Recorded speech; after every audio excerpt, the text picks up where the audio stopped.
নূর tour গিয়া ওইখানে নাটক গান সিনেমা করে টরে সেই রকম সংসদ বানাইছি আমরা 53 বছর 54 বছর পরে। এখানে সংসদে গিয়া বিচার আচার চায় বাজেট অধিবেশনে।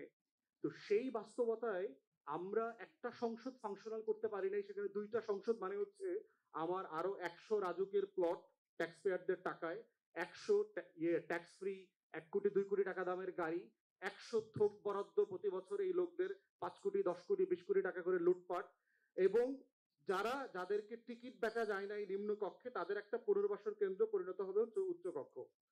সেই বাস্তবতা আমরা বোধ করেছি যে আমাদের নিম্ন কক্ষটাই ফাংশনাল করা দরকার, এবং আমরা যা যা উচ্চ কক্ষ দিয়ে অর্জন করতে চাই সেটা নিম্ন কক্ষ দিয়ে করা সম্ভব। আমাদের দলের পক্ষ থেকে আমরা হচ্ছি আজকের যে মিক্স সিস্টেম প্রস্তাব করা হয়েছে নিউজিল্যান্ডের মডেলে, এই মডেলে না, আমরা একটা চাই যে একটা মিক্স সিস্টেম আসুক এবং সেটা এক কক্ষের পার্লামেন্ট। ইন প্রিন্সিপাল আমরা 2 কক্ষের সংসদের বিপক্ষে। জাতীয় ঐকমত্যের স্বার্থে আমরা বলেছি যদি সবাই একমত হয় এটার গঠন এবং এটার এখতিয়ার এই প্রশ্ন যদি রিজলভ করা যায় তাহলে হয়তো আমরা উচ্চকক্ষের গঠনের ব্যাপারে আমরা একমত হব। কিন্তু ইন প্রিন্সিপাল মাইসেলফ এবং আমার পার্টি হচ্ছে এককক্ষীয় সংসদের পক্ষে। কারণ হচ্ছে দ্য রেশনাল ইজ 66-র 6 দফা যদি পড়েন সেখানেও কিন্তু প্রথম দফায় বলা ছিল যে একটা ভালো নির্বাচন চাই। আজকেও প্রায় 60 বছর পরে এসে আমাকে ঐকমত্য কমিশনে একটা ভালো নির্বাচন নিয়ে তর্ক করতে হচ্ছে, আলাপ করতে হচ্ছে।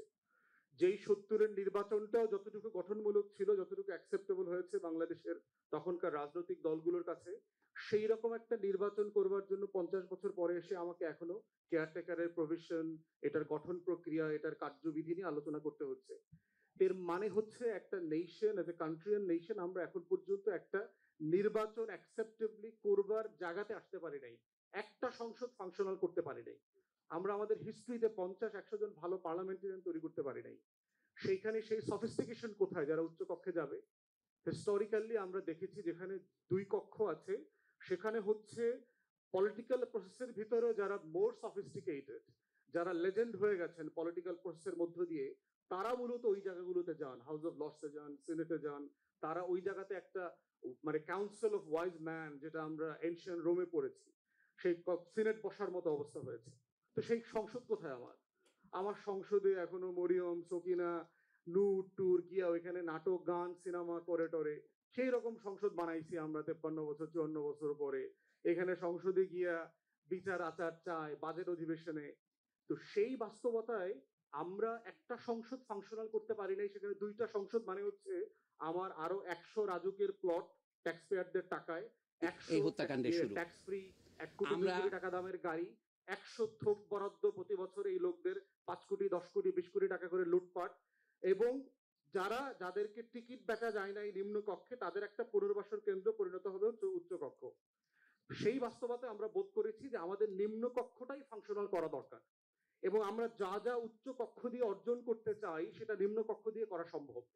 সেজন্য আমরা যেটা প্রস্তাব করেছিলাম, পিয়ার অংশটা আগে বলি। পিয়ার অংশটা হচ্ছে আমরা বলেছি আমরা নিম্ন কক্ষে 300 আসনে মিক্স সিস্টেম প্রস্তাব করেছি।